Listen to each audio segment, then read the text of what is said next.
There's Meena Kandaswamy, and there's Jeet, and there's myself. And what we'll do is to read for about 10 to 11, 12 minutes each, and about the power of poetry. I think the best way to talk about the power of poetry is to read some poetry. And either the power comes through or it doesn't come through. So the question will be settled in about 30 minutes flat. And after that, we can have some questions. So Meena will read first, and then Jeet, and I'll read last. So that's basically about it. And could I request the photographers to, please, don't, because sometimes you obstruct the people, stand in front of the people and they can't see us. I've never done a reading sitting, so it should be a first time for me. It's either standing or really in very horizontal positions. I dream of an English. I dream of an English full of the words of my language. An English in small letters, an English that shall tire a white man's tongue, an English where small children practice with smooth, round pebbles in their mouth to spell the right ra. An English where a pregnant woman is stomach child lady, an English where the magic of black eyes and brown bodies replaces the glamour of eyes in dishwater blue shades and the airbrush romance of pink-white cherry blossom skins. An English where love means only the strange frenzy between a man and his beloved and not between him and his car. An English without the privacy of its many rooms, an English with suffixes for respect, an English with more than 36 words to call the sea, an English that doesn't belittle brown or black, men or women, an English of tasting with 5 fingers, an English of talking love with eyes alone, and I dream of an English where men of that spiky, crunchy tongue buy flower garlands of jasmine to take home to their coy wives for the silent demand of a night of wordless, whispered love.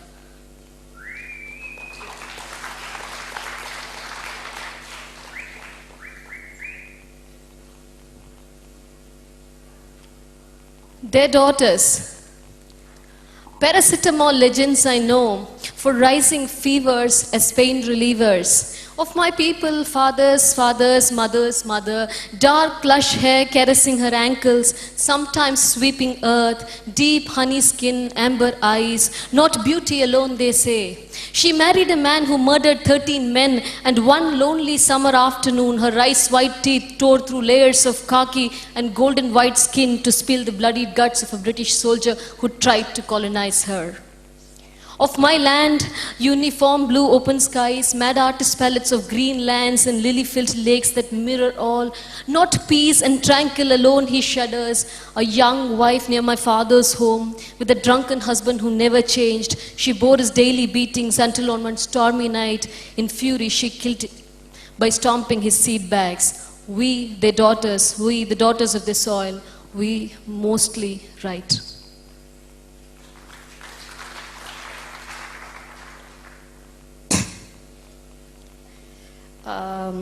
With apologies to the festival for usage of possible profanity. A cunning stunt. Bound in bed and blindfolded, I hear the man of words come to me. Burying his face between my thighs, he says, a cunt by any other name would smell less complicated. And then sniffling in Sanskrit, he christens it yoni, the womb, uterus, vulva, vagina, the female organs of generation. Memory gives way to medical terminology, gives way to metaphor as this man turns into a word monster who says that it connotes place of birth, source, origin, spring, fountain. And with his first thrust, it also becomes a place of rest, repository and a receptacle to his erection, enormous as the Monier-Williams dictionary. He's staring away to make the meanings fit in, and cunt now becomes seat, abode, home, lair, nest, stable. And he opens my legs wider and shoves more and shoves harder. And I'm torn apart to contain the meanings of family, race, stock and caste, and form of existence and station fixed by birth. And I can take it no more. Pinned down that way, I cannot walk away. I'm frightened. I turn frigid. I turn faker. I finished with 2 more poems. I think I have time for that. Okay. Backstreet Girls. This is dedicated to the moral police, and since my city is full of them, this is a very special poem. Backstreet Girls. This woman, she's the slut, and the girl over there, she's the glutton. And I am a bitch with tattoos on my lusty thighs. This dark lady has stormed in her speech. That one strikes gold as part-time witch, and I'm a shrew with summers in my name. Tongues untied, we swallow suns. Sure as sluts, we strip random men. Sleepless, there's stardust on our lids. Naked, there's self-love on our minds. And yes, my dears, we're all friends. There will be no blood on our bridal beds. We are not the ones you will choose for wives. We are not the ones you can sentence for life.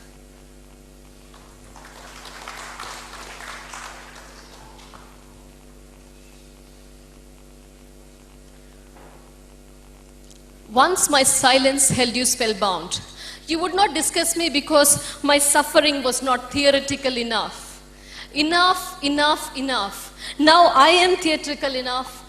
I am theoretical enough. I have learned all these big, big words. I can use them with abandon. I can misuse them. I can refuse them. I can throw them about, and one day I can throw them out. I'm the renegade who can drop these multi-syllable monsters for studied stylistic effect. I'm the rebel who can drop them all together. I invent new ones every passing day, and for your information, Oxford English Dictionary consults me. Rajas Thesaurus finds it tough to stay updated, but because I use these bedeviling words the way you use me, does not mean that I have stopped seething in anger. It does not mean that I've stopped swearing. The last poem is called Scrutiny. So normally you should take advice from people who have been through a lot of bad experience. So please listen to this very carefully. Scrutiny for an affair. Trust any man who is allergic to children, carries a civil war in his eyes, travels a lot, and speaks up when you're subjected to society's customary stone throwing. This hero has a history of scandals. He keeps secrets like slave girls. Trust this man to never let you down or stand you up, even if it involves rising from the dead. For marriage. Trust a man only after you've dunked his heads in buckets of freezing water. Trust all the truth spilling out of him when you've slipped like soap on skin, rusty pins under his toenails. Eyes wide open, trust him as you take him on an electric dance that makes his penis sing. Test him to trust him, detest him to trust him. Trust a man through faith in all forms of torture, which is how men trust one another. Thank you. Pleasure to be here.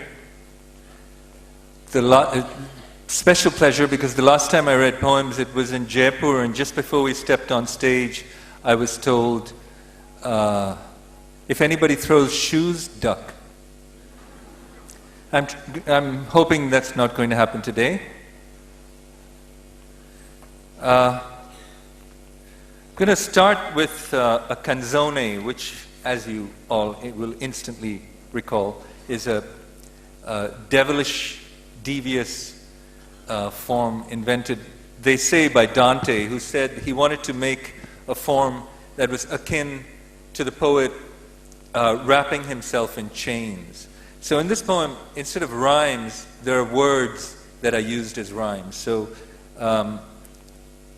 you have to choose your words very carefully because the entire word will rhyme many times over the course of the poem. The words in this poem are English, day, time, name, and hand. Name of the poem is 2007. Locked in your head with English, you number a beat that feeds the day. But a system exists to deny English to you who know no tongue but English. The word with which you order time is a kindness, a gift made in English from your ears in a house with English. At dawn, someone's voice calls your name, for pleasure in the sound of your name, its meaning plain but only in English. In a page that passes from hand to hand and lifts like a bird white from a hand. You hold to the world an empty hand that fills with the shapes of English. In your city, someone's prayerful hand ignites a street, a square with light. A hand that waved to you, was it yesterday, returns as a chalk outline of a hand. What will you read in the lines of a hand outstretched, with nothing, not even time, inscribed in it? It says, too much is time-bound. Love, luck, the seasons, the hand you deal are dealt, fixed as your name on a stone and the dates below the name. Cruelty without reason, in whose old name some reject the lovely arm, the handsome face, the unfamiliar name, and learn to husband evil in God's name, holds nothing dear for me or you. English spoken here was the promise near your name. You could have learned to be the man with no name for the way you drifted through your daydream, which transformed each holiday into mythic disaster, something nameless that struck a town in the pages of time and would do so again, time after time. Misfortune works in cycles beyond time. These meanings are contingent, the name attached to an object, divisions of time, the fragrance in a room of dead time, unchangeable and correct, the minute hand, its formal drop, Greenwich Mean Time that tells you nothing will turn back time or tragedy. You, solo chewer of English, spit your lines of broken English to God who's busy and keeps no time. You'll remember stray details of the day. I'm my own ghost. I too died that day. In a damaged city, you take each day express to the top, where a custodian, time, places no bulwarks against the day. His work fails to separate night from day, forgetting from love, silence from a name. What sets the week in motion each Monday sets you off in your own Groundhog Day, stuck on repeat, unable to lift a hand to change or delay the blood-black handmade conclusion.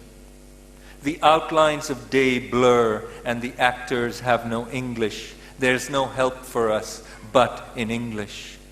So I speak to you now only in English. I'm walking with you hand in hand, hoping you remember. This is my name. Here's where we met. This is the time we had together, an hour and a day. Thank you very much. Next few poems aren't poems exactly. They are entries in a kind of a self-help manual or a how-to guide. And I'll start with, they're very short. I'll start with how to be a toad.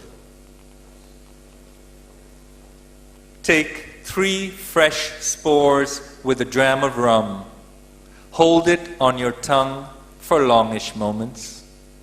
Pack all thoughts of gold in a small leather case the size of a sapphire.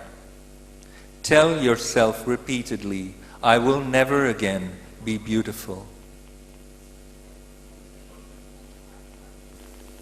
I'll just read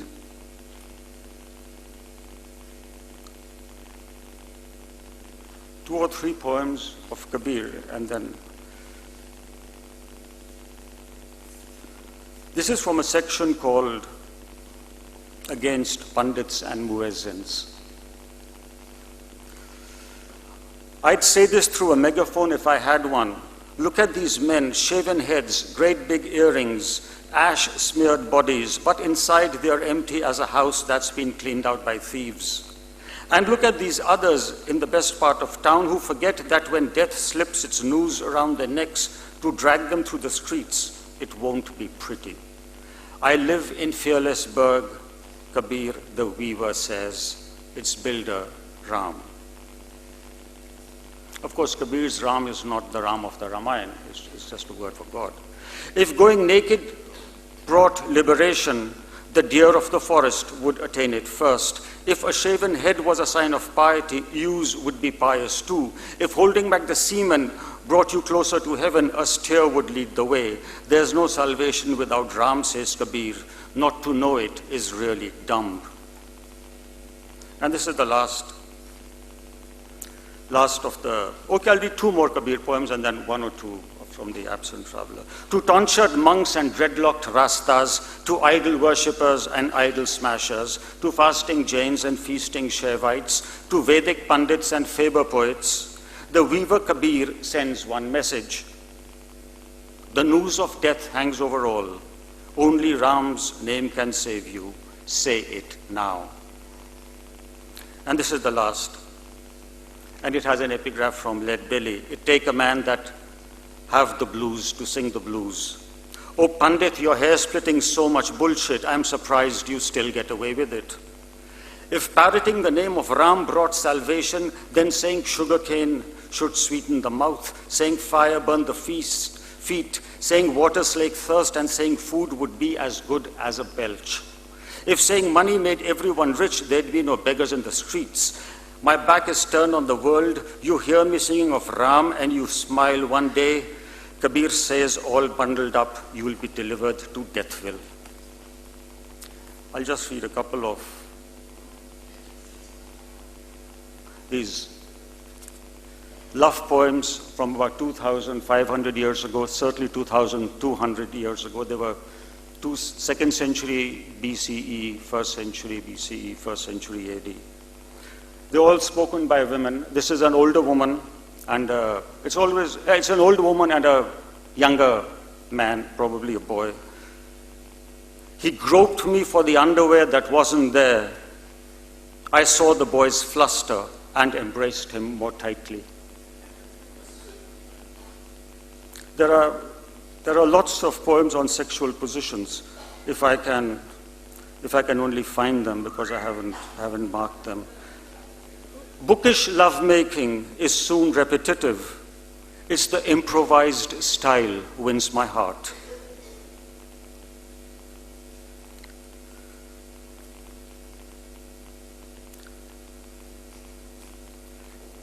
This is one friend telling another.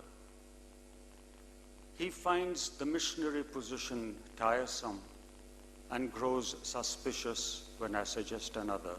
Friend, what's the way out?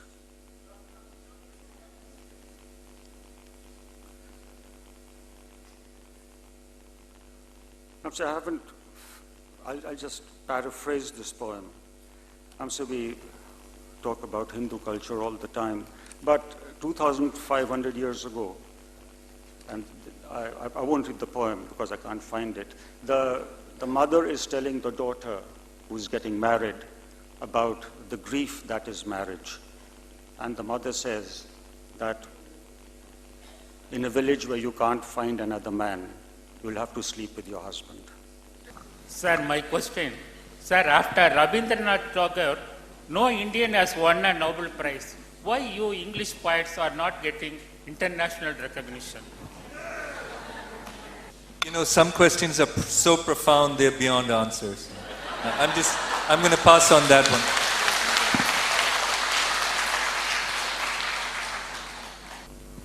This is for Meena. Can you say two good things about men? Is it possible?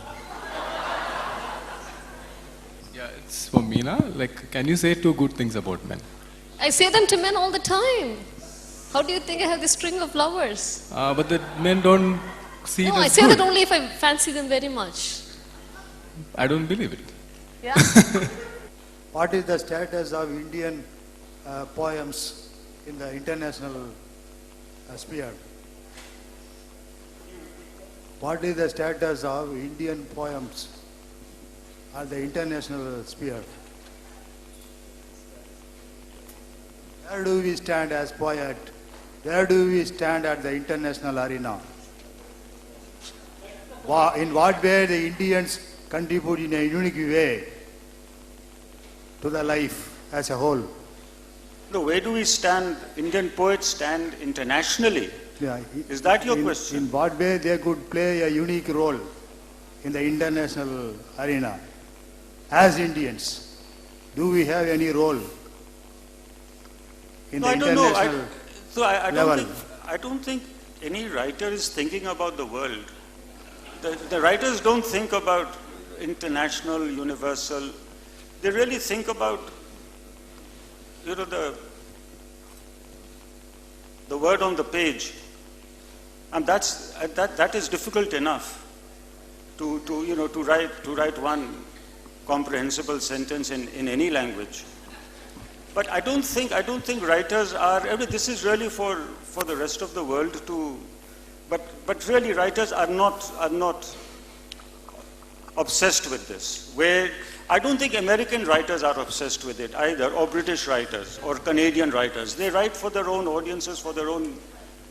I'm saying, I think we as Indians are even more obsessed than others as to where we stand internationally. This is a peculiarly Indian disease, wanting to know how well, I don't know how well we are doing. I'm saying this is not IT.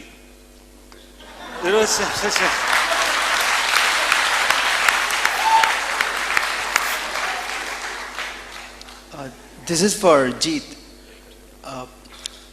Jeet, in your poems about marriage, I'm here. In your poems about marriage, I can't see you. I'm here. Center. Oh, hey. Yes. Okay. In your poems about marriage, one poem was perceiving marriage to be something very beautiful. The nasty one was, a portrayal of how marriage can curtail all freedom. Now, I just want to ask you one thing. Poets, should they take a stand on something? At one point you're explaining something, which is totally opposite of what you were trying to explain first. So, do you think poets should take a stand on whatever their opinions or whatever? I think poets should take a stand according to what the poem tells them to do. So if the poem is against marriage, that's your stand. If it's for, that's your stand. I personally, I follow the poem. I let the poem tell me what my stand is. And if that means I'm a vacillating, shifty, watery sort of character, well, so be it. All I care about is writing a good poem. So that doesn't mean that the poems are personal opinions of the poet, or they are not explaining the... there are poems that are opinions, but I've always not been very interested in those poems. For me, the form of it, the craft, is what matters, and what interests me and what I'm interested in when I see poems. I love the form. Content really is secondary. And this is not really something you should be saying, but what the hell? Yourself getting evolved by your own poems. 1, 2, having written, have you ever regretted that you would not have written? For both of you. You are the poems, is it making you to evolve yourself to a better ladder? 2, evolve. Have you ever regretted after having written one poem, I should not have written? Have you ever regretted? Have I regretted a poem? No. I've regretted maybe the poems I did not write, but not the poems that I ever wrote, and no regrets. And have I evolved as a person? I think I'm steadily going from bad to worse. Lovely. I want to use that as a mission statement. About regret, all I can say is regret is for amateurs. Professionals, they don't deal with regret. Hello, Jeet. Hello, Jeet. My question is for you. Jeet? Yeah. Oh, here. Yeah, thanks. Put your hand up. I'm standing. Hey. Yeah. In your poems, you have written about transforming into a toad, into a leaf, into a crow. If God gives you a choice, what would you like to transform yourself into? A woman. That's very interesting. The title of this session is Rhyme and Reason, the Power of Poetry. Do you think the power of poetry is better felt, heard, rather than read? Well, it was obviously heard before it was read. Before people started writing, there must have been speaking, and poetry survived because it was heard and remembered. But I suppose we can't always hear poetry. So one hears poetry, one can hear poetry. Otherwise, one is left to reading poems on one's own. But I'm sure hearing poetry makes a lot of difference, especially if you hear the poets themselves read poems. I've always enjoyed hearing poets read. And, so you can't go wrong with when poets are reading their own work. And also, there's also another thing when poets are reading their own work, they also say things around the poem, and which I've sometimes found helpful. What the little explanations they gave, the asides they make. None of that you get when you're reading the poem on your own. I think we are nearing the end of this session. Can we have one more question, and that could make it the... I think you've already asked... Excuse me. Yeah. Yes, sir. Excuse me. This is to Meena Kandasamy. How would you define yourself as a poet?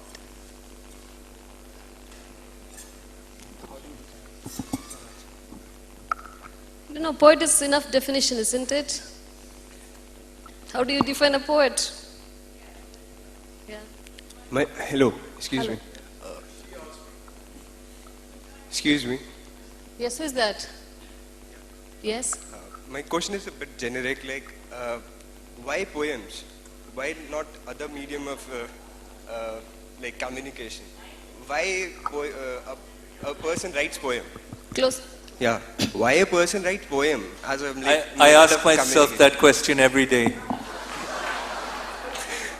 Excuse me, sir. One question to Mr. Mehrotra here. Excuse me, sir. Here. One question. My question is specifically about translation. I know you've translated Kabir's poems in a very refreshing way. So, as a translator, where do you draw the line between being faithful to the original poem and bringing in your own refreshing perspective? No, to be very honest, I don't draw the line. That is a line which I don't know. Between my own poem and my translation, I think it's one and the same thing. I don't distinguish. This is to be very honestly, I don't know where my own poem ends and the translation begins. It's a wrap. Thanks.